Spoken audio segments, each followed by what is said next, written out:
Councils are claiming pressure on their finances is making it harder to tackle the root causes of poverty.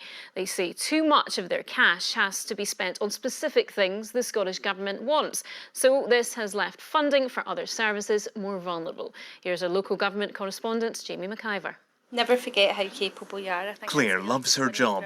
She works for a national charity helping children who may be vulnerable, perhaps struggling with their behaviour, marginalised or having a difficult time at home. They all seek that support for different reasons. So for some young people, it's just a safe place to come and hang out with their friends. Other young people will seek out emotional support from staff. I wasn't doing things that were best for me. Morgan is one of the charity's success stories and took part in this video.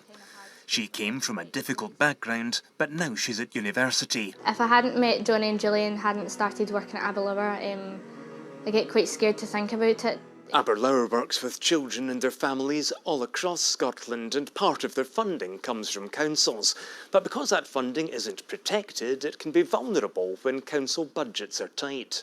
Longer term funding and more secure funding would enable lots of different organisations to provide a much greater service for the vulnerable children, young people and families that we work with. Councils get a lot of their money from the government, which tells them how to spend some of it.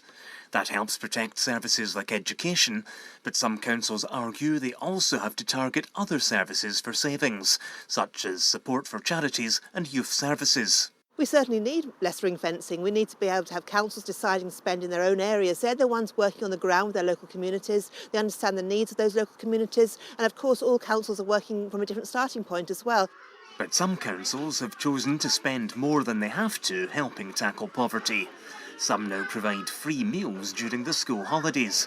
And the Scottish Government denies there's too much ring fencing.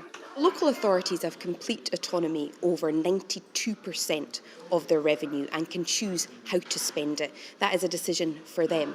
Now, of course, when it comes to increased revenue going to schools and nurseries, for example, then there is an element of us determining how that is spent.